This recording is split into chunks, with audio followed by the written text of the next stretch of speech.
Stéphane Peu, bonsoir.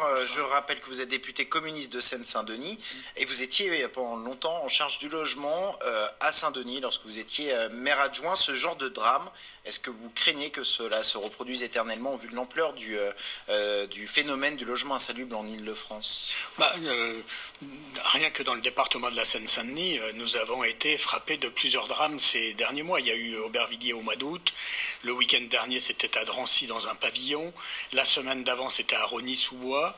Tout ça après l'énorme drame de Marseille.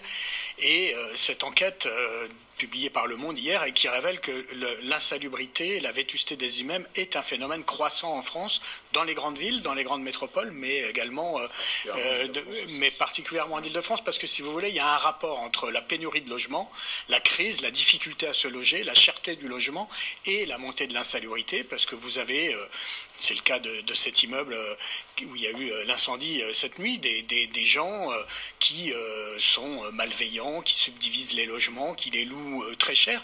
Et quand vous avez une pénurie de logements et que vous pouvez louer très cher un bien très médiocre, eh ben, il y a des gens qui ont peu de morale et qui en abusent. 370 000 personnes impactées en Île-de-France. Alors tous, bien sûr, ne sont pas concernés par des marchands de sommeil.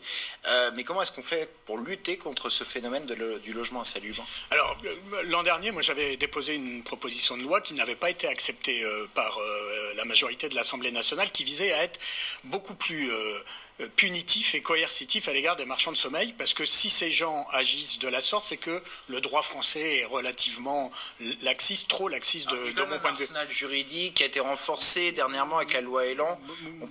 C'est d'ailleurs des amendements qu'on avait déposés, qui ont été repris. Mais la confiscation du bien est possible pour les marchands de sommeil, et puis on peut l'interdire pendant 10 ans d'acheter un autre bien. Il faut aller plus loin. Mais vous savez, on a affaire à une délinquance économique astucieuse. Et donc, à chaque fois que le droit s'adapte, la délinquance s'adapte également, et notamment les marchands de sommeil. Il faut des peines de prison? Moi, je pense qu'il faut des peines de prison. On a déjà, nous, à Saint-Denis, réussi à faire condamner des gens à des peines de prison. Je pense qu'il faut être très dur, parce que, si vous voulez, c'est non seulement une délinquance économique, mais c'est aussi une délinquance criminelle. La preuve, c'est qu'il y a des blessés, il y a des morts. Donc, on ne peut pas avoir un droit aussi permissif qu'il l'est aujourd'hui. Et je vais redéposer sur le bureau de l'Assemblée, le 25 janvier, une nouvelle proposition de loi pour à la fois agir plus efficacement contre les marchands de sommeil, mais aussi agir plus efficacement contre l'insalubrité. Qu'est-ce qu'il y aura dedans?